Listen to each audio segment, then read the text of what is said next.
Lorenzo, how are you? I'm good. Yeah. How are you? I'm good. Are you in your house? Yeah, I'm indoors.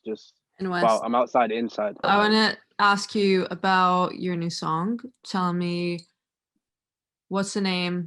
Who produced it? How did you come about? Like, how did it come together? Did you first hear the beat? Like, how did it happen? Yeah. So I was saying the new song is called Cycles. It's out now. It's produced by some guy called Scorpion. He's like over in America. Um, and yeah, I would say that the it was a weird one because the concept for it naturally came before I even heard the beat. However, it still wasn't written, so I already had the thought of the song kind of thing. Yeah. But these are just natural thoughts. But then when I heard the beat, I was just like, nah, like these they go literally hand in hand.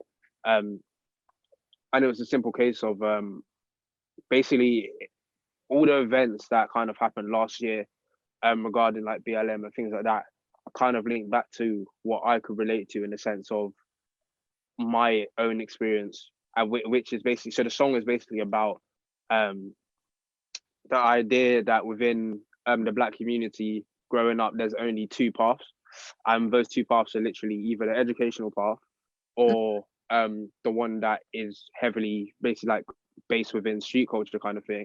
And these are personal experiences I felt myself, because it's just like, even though I've always been the one to take the educational path, I know a lot of people personally that have had to resort to or felt like they've had to resort to taking different paths. So yeah, the song basically it kind of goes, ooh, you slipping, you slipping. Idea of almost like yeah, like it plays on a concept of like Tale of Two Cities, Mhm. where it literally is. It looks at the perspective. It's me kind of narrating what I was doing, and then why I was doing that, what my friend was doing, kind of thing. But yeah, literally, it stemmed from all the events that happened last year. Why did you call it Cycles? It's the cycle within the Black community. I'd personally say Yeah. it's been like that even like way before I was even born. Yeah. I've even been watching a series called there's a series it's called Snowfall, and it's basically to do with like it's basically about how like yeah, crack came into the community in like South Central.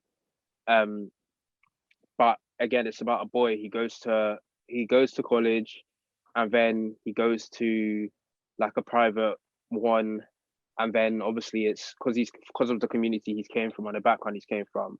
They basically just don't appreciate him being there. So then he leaves, goes back to his neighborhood, and then he feels like the only path for him to actually become someone or do something is for him to delve down that path. But yeah, again, like I do feel like I feel like for a lot of people within the community, that's it. Those are the cycles of it, kind of thing. But yeah, I get it. Because obviously you had the concept for the song before. Did yeah. you like really have the urge to release it now, like as soon as possible, or were you like kind of sitting on it for a little bit? Nah, it wasn't even. I don't even think there was an urge for me to get it out. It was mainly just I felt like when the whole BLM movement was going on, I Mm-hmm. felt like there was a lot of performative attitudes within that. Yeah. And even there's one clip at the start of Cycles. It's like Piers Morgan asking Dizzy Rascal like, "Oh, like, what's your perception of BLM?" And he's just like, "I don't know. Like, I'm not. Am I the black spokesperson?" And that personally, I kind of related to that because again, it's just like I felt like I didn't have to speak in that moment of time. Mm-hmm. And I know everyone's like, yeah, silence is compliance, this and that, but it was like, no, like this is people deal with things in different ways, Yeah. and I'm not gonna wake up on one day just be like, yo, this and that, just for the sake of making it look like I am here to. I was just like, no, that wasn't the case. Like, Yeah. I'm not saying that. I'm not saying that I couldn't. Um, I'm not saying that I couldn't feel what was going on because I definitely did, but Yeah. I just dealt with it in different ways. Yeah, and yeah, I don't feel like there was a rush to get it out. I just know it was just like when I personally wanted to, which was now. It's the start of the year. And it's kind of again, it's a song about reflection. In the comments, of the video. I don't know if you're responsible for this. You said this song looks at specific perceptions within the Black community, which some people may find triggering. All the lyrics and visuals presented are at the fictional view of the artist. Why Yeah. did you think it was important to say this? Was it you that Um. wrote this? Yeah. It basically starts with, you see there's like trading going on within it. It's like Yeah. I'm passing someone. It's actually dice. No, you probably won't actually see it. It's probably too fast, but it's actually dice within the bag, and people are paying for it. What that actually is obviously you can look at it as the flat way of saying like, yeah, the selling of drugs. Uh-huh. But the reason why it's dice within it is because it's just like in life you almost you it's like you unwillingly buy a chance which you don't know what's gonna happen. Like you don't know what's gonna happen. Yeah. That's life. That's Yeah. what Yeah. that's literally Yeah. it, right? So yeah, so the first way is again the perception of drugs, drugs being sold within the Black community, and then the cuffs as well. Again, the common arresting, which is very funny because literally, I think it was the day after I posted a snippet for that, I literally found myself in cuffs, which was funny. And then the last part is again with the knife, and then the clean film again. So the clean film, linking it back to the drugs, and then the knife, obviously linking it back to the sense of knife crime within the UK and whatnot. But again, because the lyrics, the songs written in such a structured way that's almost it. Parts of it are explicitly talking about what the topic is, and then other parts of it are suggested kind of thing. But more, I would say they're more like complex. Mhm. So the reason I put that there is because not everyone. It's like some people listen to music for the sense of listening to music, like literally Yeah. just to take Yeah. it in as that Yeah. for For sure. sounds, right? Rather than breaking it down. So the reason I put that there is for people to like kind of understand these are the perceptions I'm talking about. Because I can understand why it might be easy for some people to look at this and be like, oh, like why are they selling drugs at the start of it? Oh, why is he in cuffs? Oh, why has he got a knife in his hand kind of thing? So yeah, that was the whole reason I put that statement there, is because there's going to be some people that will naturally break that down.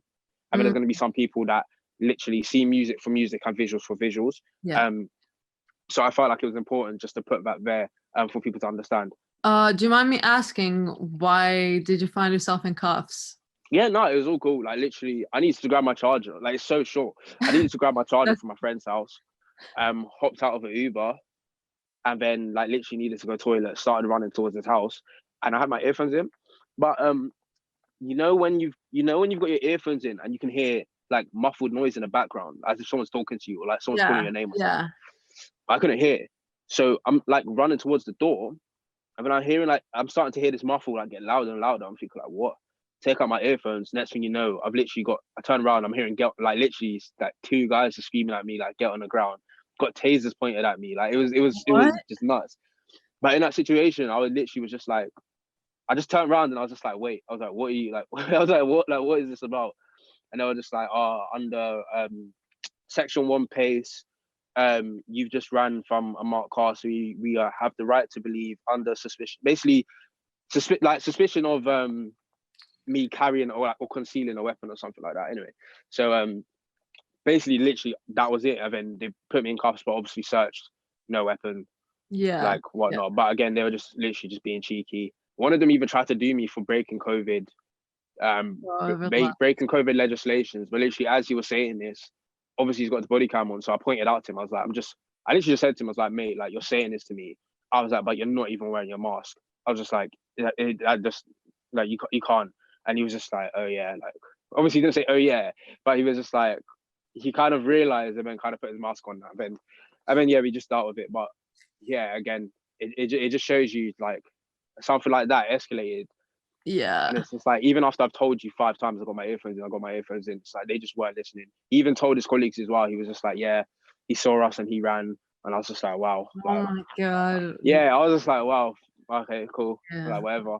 About the video, why did you decide to do a black and white, and why did you do the fisheye? Like, is it just like stylistic options? Did you want to like go for like the more like objective visual like It was kind of at first it's like, I don't know, it naturally was a stylistic thing, but then it's almost like, you know, your brain kind of makes up these concepts, Yeah. but Oh, then I want to do this. This makes sense. So, yeah, you know, yeah. yeah, So that was the case, but then I kind of realized after, I was like, wait, I was literally just like, this makes so much sense. This is like the whole black and white thing. It literally is. This is the black and white.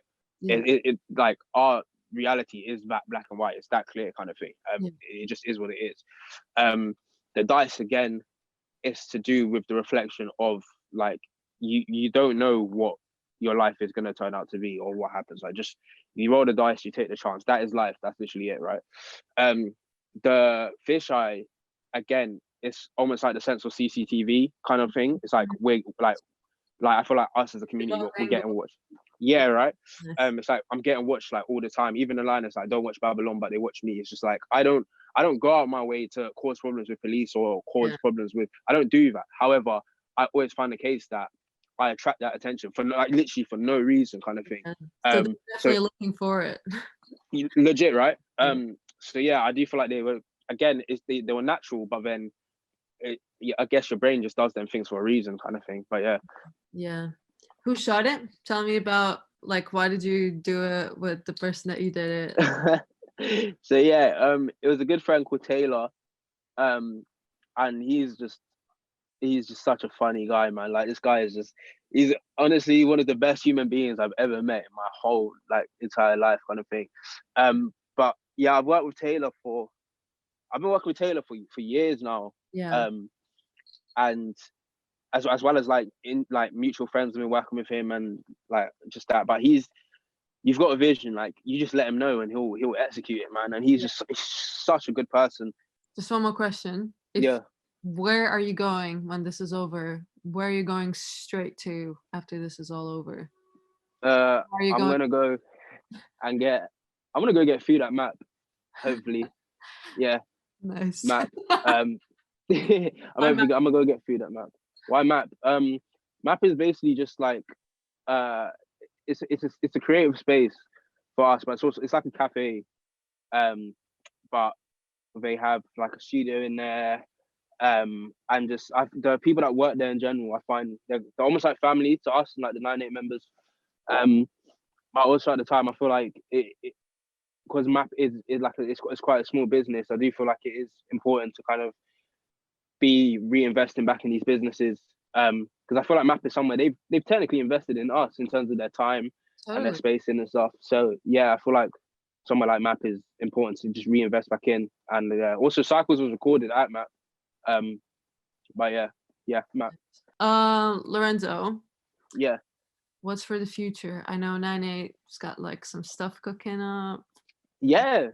We're 9-8, we're getting back to it. We're getting back to it. We got some stuff working on. And then speaking of dice as well, like yeah, I've got a project on the way which is heavily related to dice as well. So yeah, that's just a short 3-track EP, but Nice. yeah. Nice. When is that for? There's no official date on it yet, but it'll probably be within the next 3 months. Music video maybe?